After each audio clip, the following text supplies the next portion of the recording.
El cuerpo fue descendido justo antes del ocaso.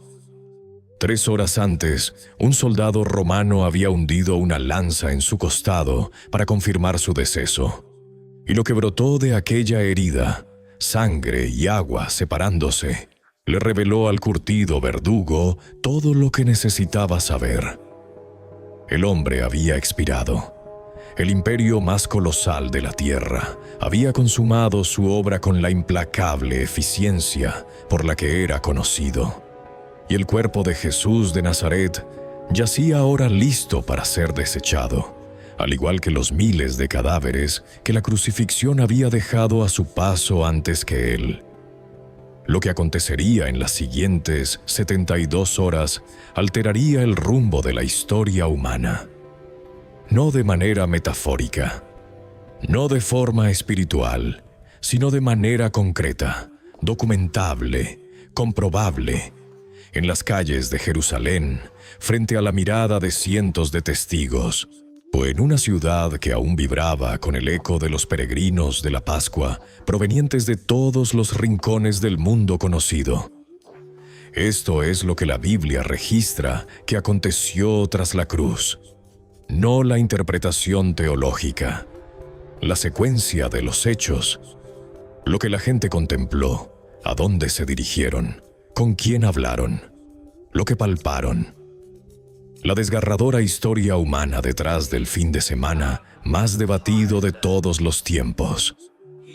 Las horas de las que nadie habla, la inmensa mayoría de quienes conocen la historia de la resurrección, recuerdan la parte del domingo por la mañana, la piedra removida, el sepulcro vacío, las mujeres llegando en la penumbra del alba. Pero las 48 horas que transcurren entre la tarde del viernes y la mañana del domingo están colmadas de detalles que los evangelistas plasmaron con una precisión que se lee menos como una narrativa teológica y más como el testimonio vivo de los presentes. José de Arimatea es la primera figura en emerger tras la crucifixión, y su aparición en los 4 evangelios es uno de esos detalles en los que las historias fabricadas suelen flaquear. Él no era uno de los 12 discípulos. No era un humilde pescador de Galilea, ni un campesino sin nada que perder. Era miembro del Sanedrín, el mismo consejo religioso gobernante que había votado para entregar a Jesús ante Pilato. Y el Evangelio de Marcos lo describe explícitamente como un miembro ilustre del consejo. Su nombre era conocido. Su morada era conocida. Su reputación le precedía. De que un hombre en su posición acudiera personalmente ante el gobernador romano para suplicar por el cuerpo de un criminal condenado no era un acto menor. Era una profunda declaración pública.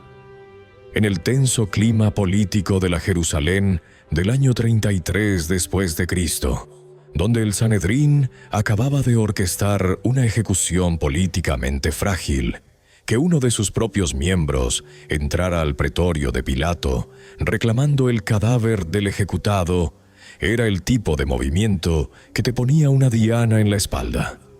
José lo sabía. Y sin embargo lo hizo. La respuesta de Pilato es fascinante. El Evangelio de Marcos relata que Pilato se mostró sorprendido de que el hombre ya estuviera muerto. La agonía de la crucifixión normalmente tomaba días, no horas, y convocó al centurión para confirmarlo antes de entregar el cuerpo. Este es exactamente el tipo de detalle procesal que a un narrador inventando una historia jamás se le ocurriría incluir.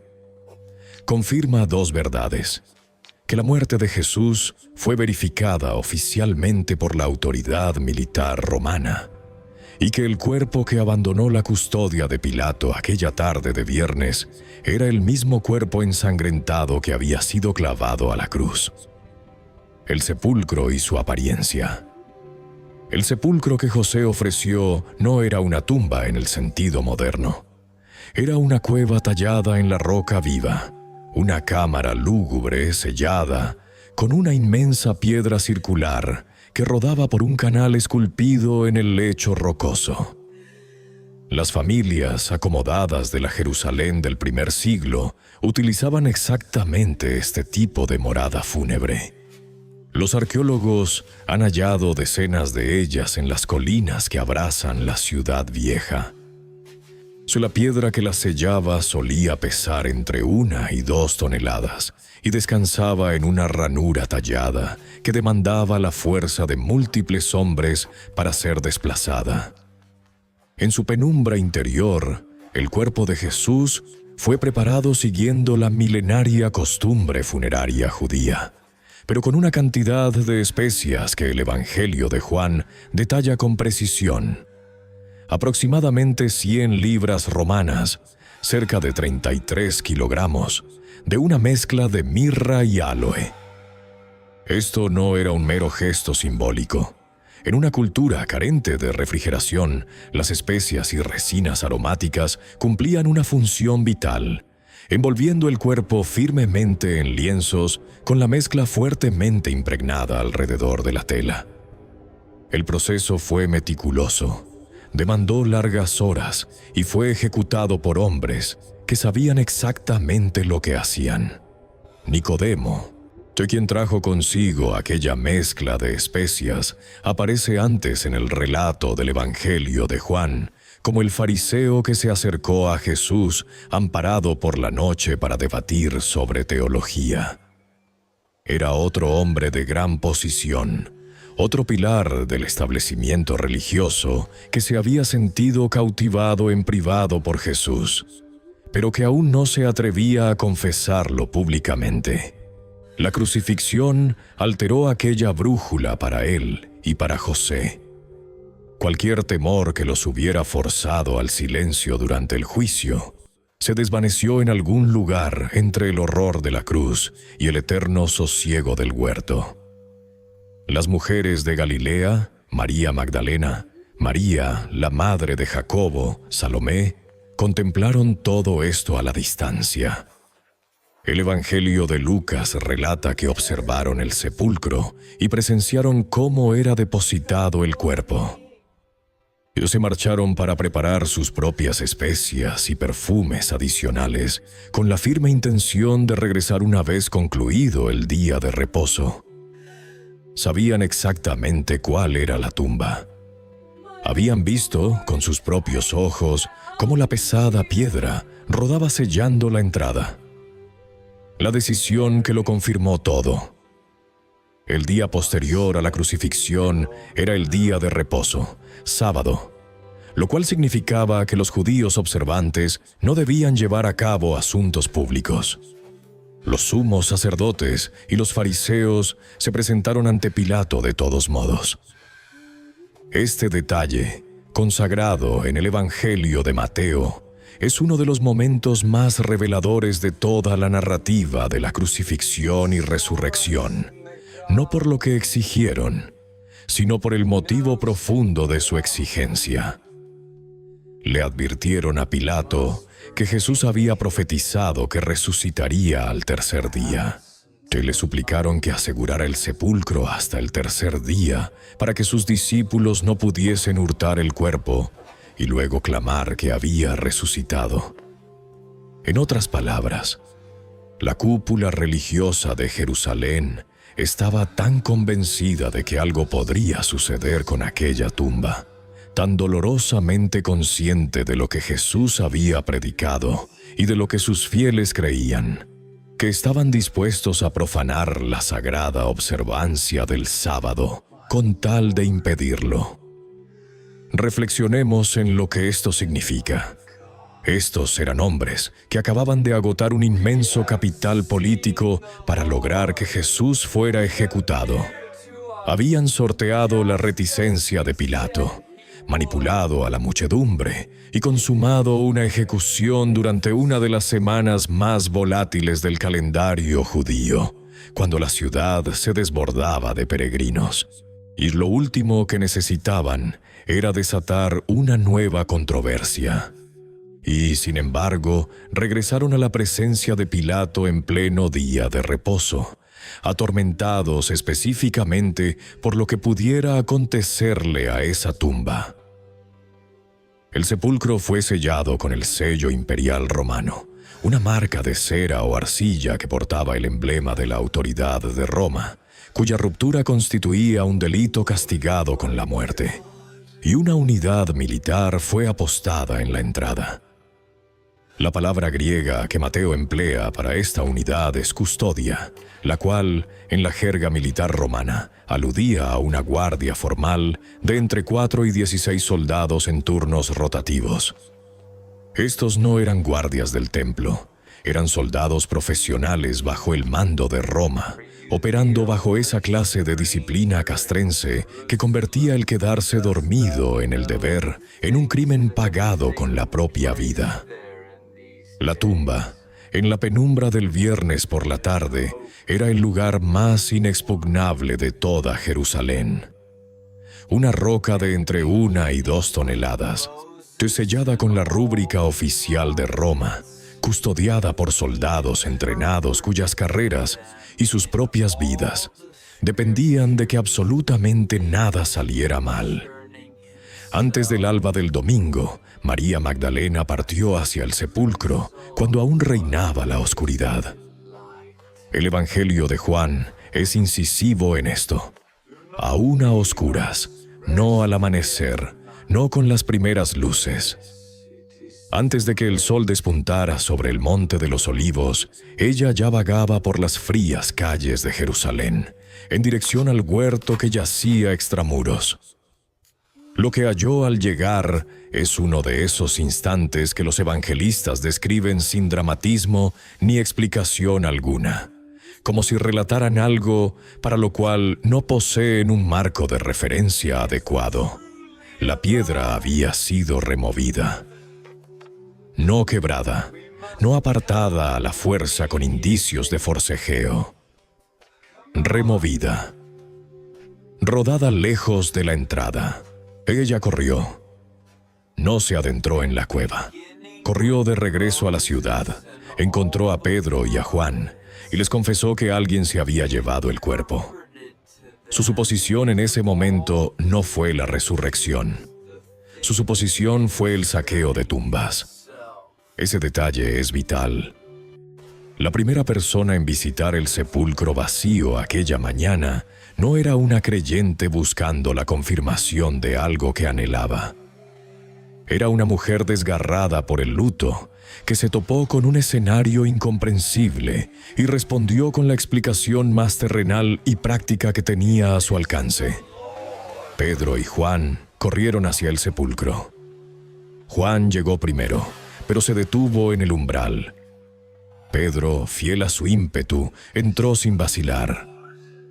Lo que descubrió en las entrañas de aquella cueva es descrito en el Evangelio de Juan con una especificidad de detalles que 2 milenios después si aún se lee como el testimonio crudo de quien estuvo allí. Los lienzos mortuorios yacían allí, no esparcidos, no rasgados, no arrastrados a un rincón como si alguien hubiera desenvuelto el cadáver a toda prisa.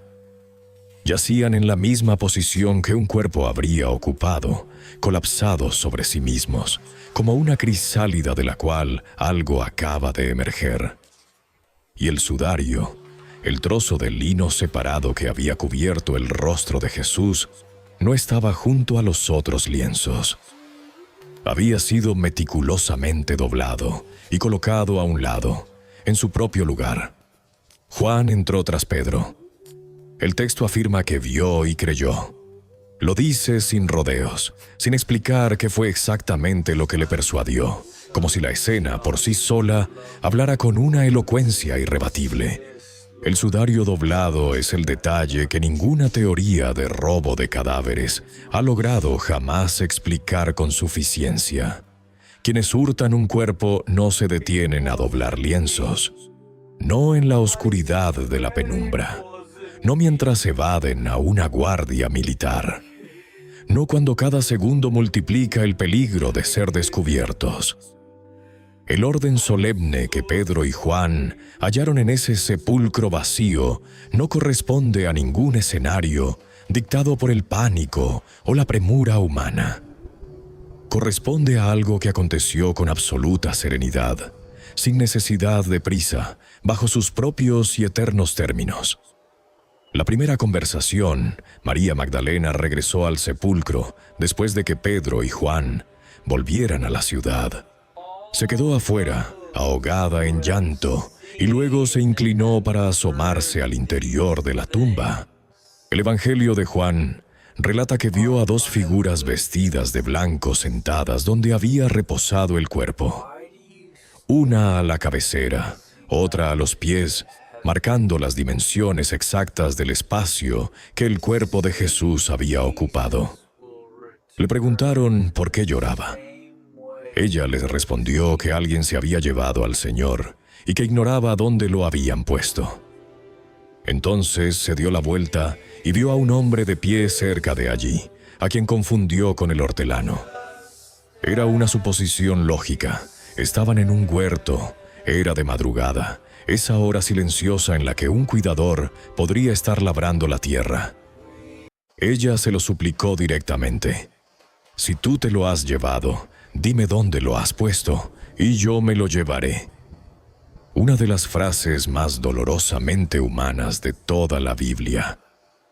Práctica, movida puramente por la aflicción, y sin el menor interés en milagros o teología, tan solo la urgencia desgarradora de quien necesita saber dónde se encuentra el ser que ama. Entonces él pronunció su nombre, tan solo su nombre. Y al escucharlo de sus labios, lo comprendió todo. El Evangelio de Juan consigna que ella le llamó Raboní, maestro en arameo, y se abalanzó hacia él. Jesús le pidió que no se aferrara a él, pues aún no había ascendido, y le encomendó un mensaje para los discípulos. «Ve y cuéntaselo a mis hermanos». María Magdalena se convirtió en la primera persona en la historia en portar la noticia de que Jesús se había levantado de entre los muertos. Este hecho, que los 4 evangelios avalan, es uno de los detalles históricamente más profundos de toda la narrativa, por razones que nada tienen que ver con la teología. Pues en la cultura legal judía y romana del primer siglo, el testimonio de una mujer no era considerado válido ante un tribunal. El historiador judío Flavio Josefo, escribiendo unas décadas más tarde, lo afirma sin tapujos. Si los discípulos hubieran orquestado un cuento diseñado para ser creído, elegir a una mujer como testigo primordial, por no mencionar como la primera y única testigo durante los minutos iniciales, habría sido una catástrofe estratégica. Habría entregado a sus detractores una excusa inmediata y culturalmente avalada para desechar el relato por completo. El hecho de que cada evangelista plasme a mujeres como las primeras testigos es, paradójicamente, uno de los argumentos históricos más contundentes de que esto fue lo que realmente aconteció. Y nadie que estuviera inventando un relato de resurrección en la Judea del siglo I lo habría escrito de semejante manera. El aposento bajo llave. Esa misma tarde de domingo, la mayoría de los discípulos se encontraban reunidos en Jerusalén. El Evangelio de Juan subraya un detalle que suele perderse en los recuentos habituales. Las puertas estaban bajo llave, no solo cerradas, bajo llave.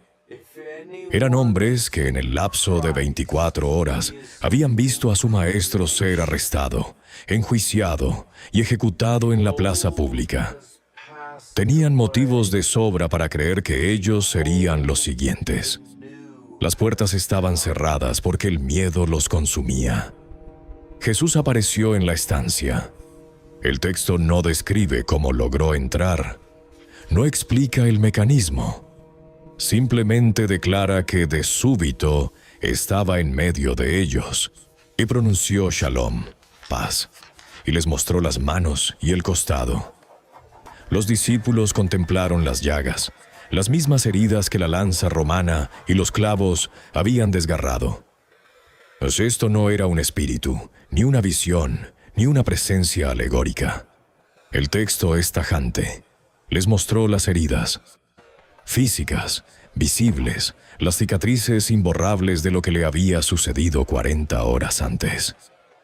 Uno de los 12 no estaba allí aquella noche, Tomás. Cuando los demás le contaron lo que habían presenciado, su respuesta se volvió célebre por su cruda honestidad. A menos que vea en sus manos la marca de los clavos, y meta mi dedo en el lugar de los clavos, y meta mi mano en su costado, no creeré. Esta no es la reacción de alguien predispuesto a creer. No es el cumplimiento de un deseo nacido de la aflicción, ni esa histeria colectiva que podría envolver a 10 personas en un delirio compartido. Tomás impuso sus condiciones con frialdad y se rehusó a dejarse doblegar por el testimonio de sus amigos más íntimos. 8 días después, Jesús se manifestó de nuevo en el mismo recinto, con Tomás presente. Se dirigió a Tomás directamente. «Pon aquí tu dedo y mira mis manos. Mete tu mano en mi costado. Deja de dudar y cree». El Evangelio inmortaliza la respuesta de Tomás. «Señor mío y Dios mío», como la confesión más sublime que jamás haya pronunciado discípulo alguno en los 4 evangelios. Y brotó precisamente de los labios del hombre que se había mostrado más abiertamente escéptico. La inclusión de la duda de Tomás en el Evangelio de Juan es uno de esos matices que apuntan más hacia la honestidad histórica que hacia la invención teológica. Si un relato fraguado puramente para adoctrinar, no le daría protagonismo a su testigo más incrédulo. No documentaría las condiciones que éste exigió para poder creer, ni dejaría transcurrir 8 días de silencio antes de resolverlas. Habría limado las asperezas de la duda para presentar a una comunidad unificada en una convicción instantánea. En su lugar, el texto preserva la duda en su forma más pura y luego expone cómo fue desarmada bajo los propios términos de Tomás. El camino que nadie aguardaba.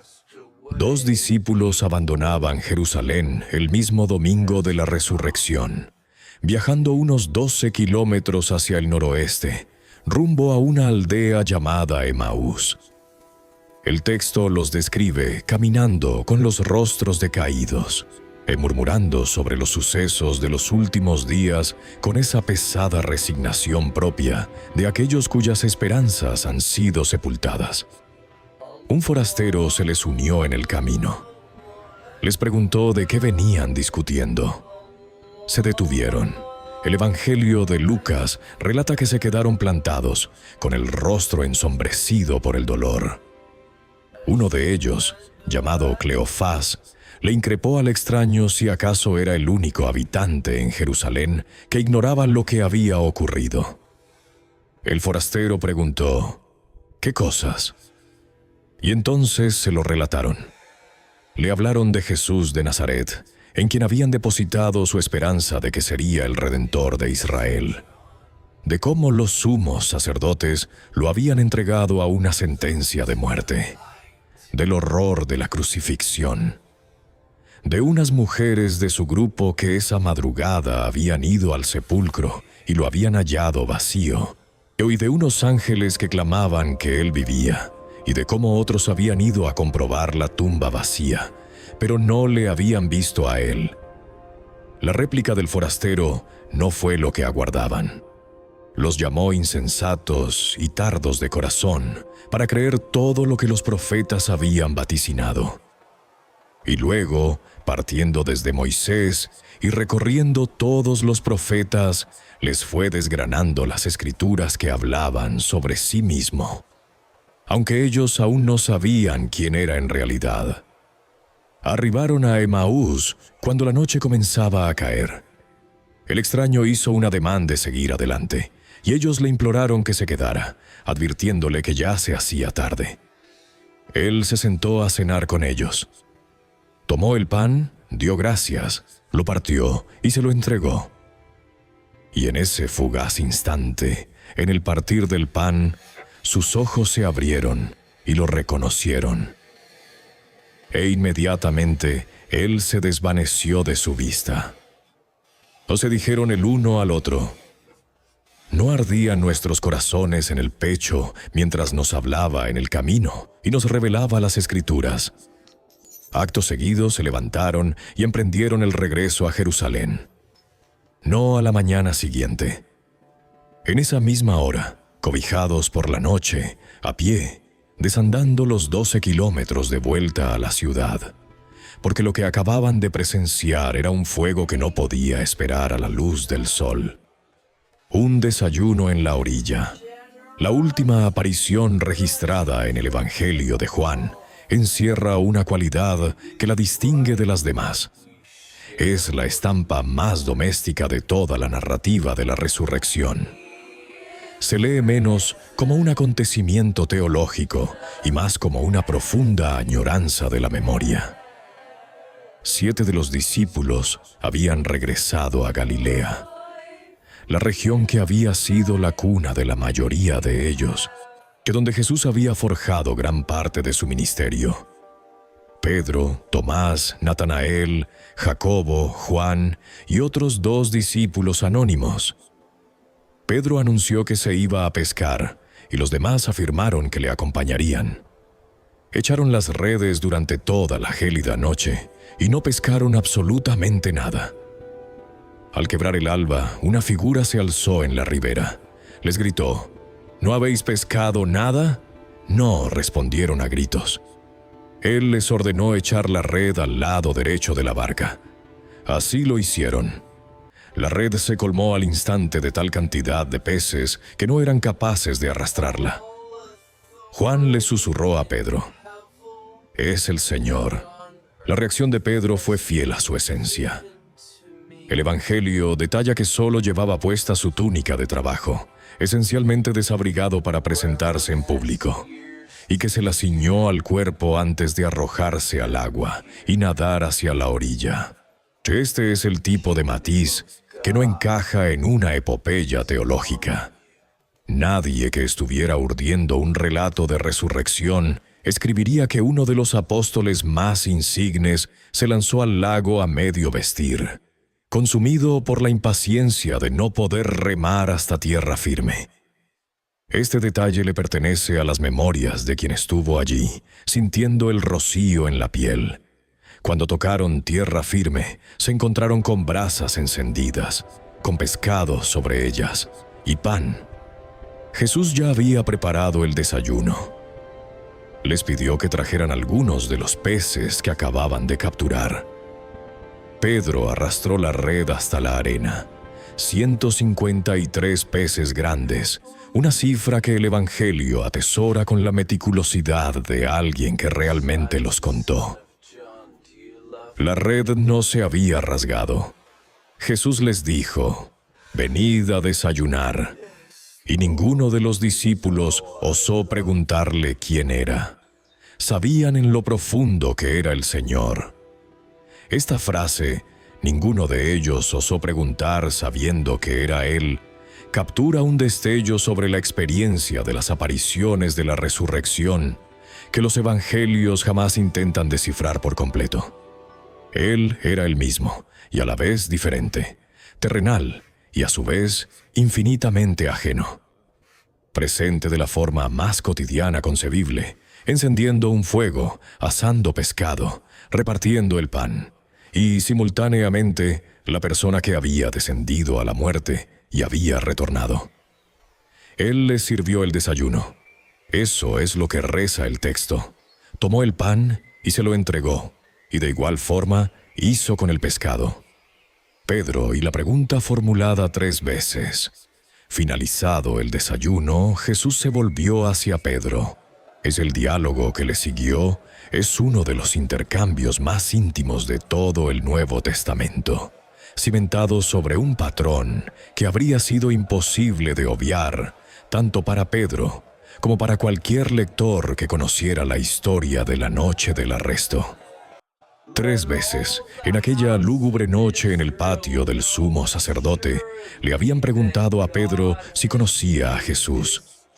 3 veces él lo había negado. Lo había renegado ante una criada, luego ante otro espectador, y finalmente ante una tercera persona que reconoció su acento galileo. 3 veces. Y entonces cantó el gallo, y Jesús se volvió para cruzar su mirada con la de Pedro desde el otro lado del patio. Y Pedro salió de allí y lloró amargamente.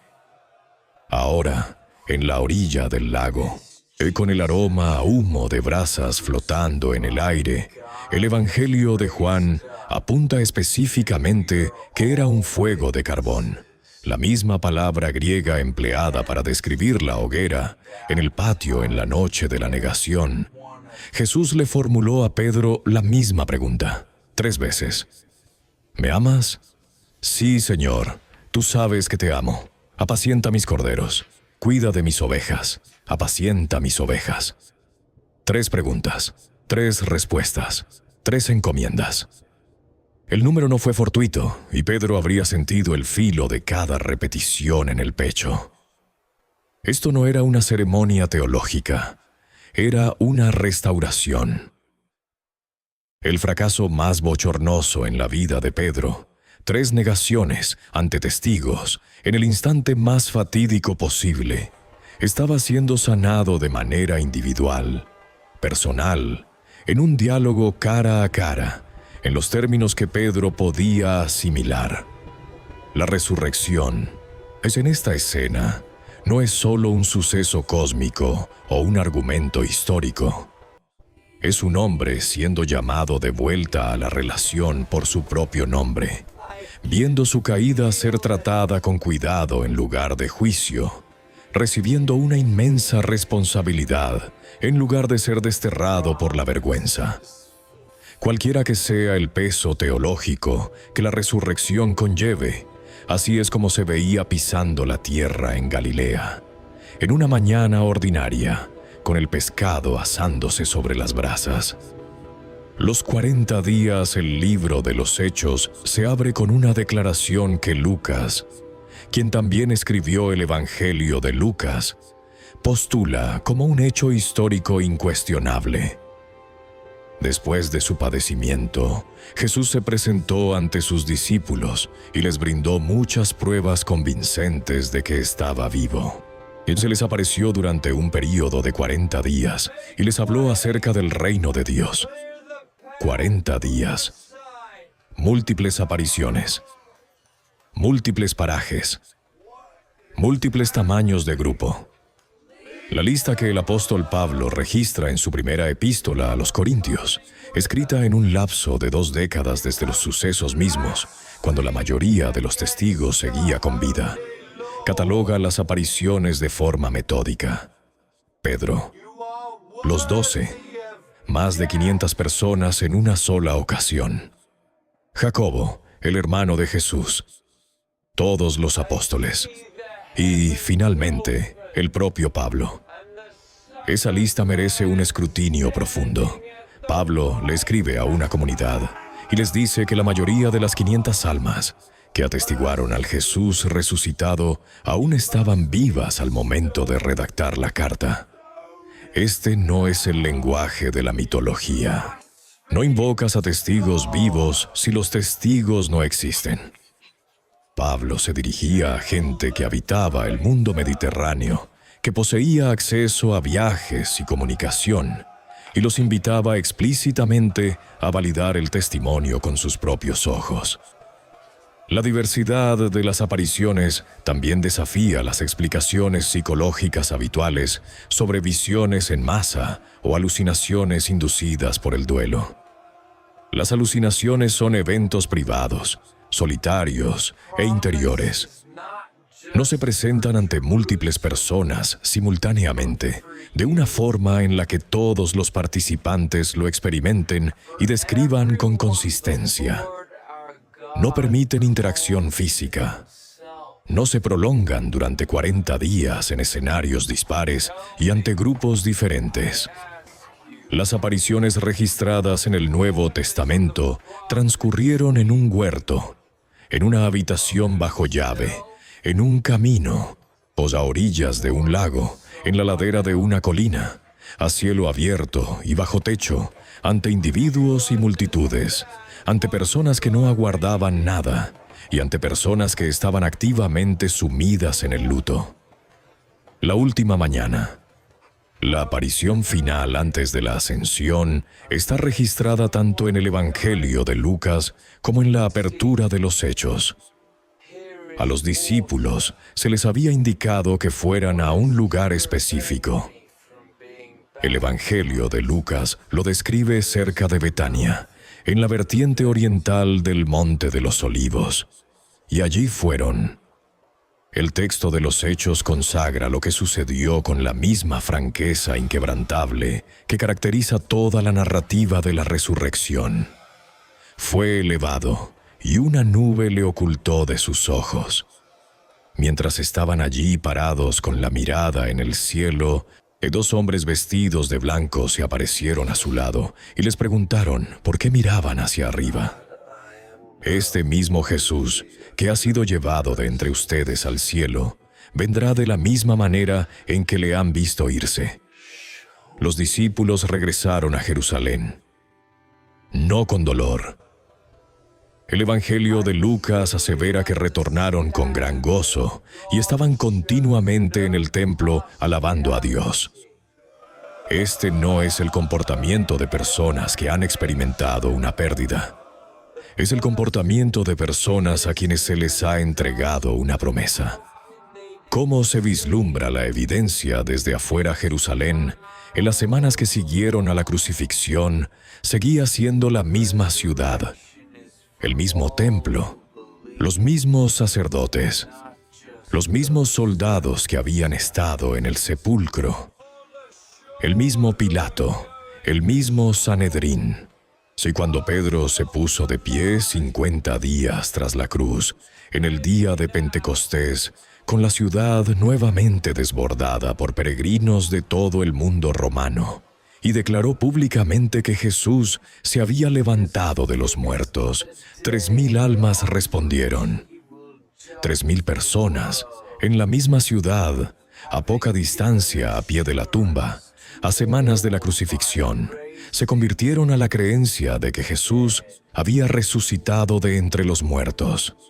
Las autoridades, que ostentaban cada razón política imaginable para desacreditar este movimiento, tenían una opción obvia a su disposición: presentar el cuerpo o apuntar hacia el lugar donde yacía. No lo hicieron.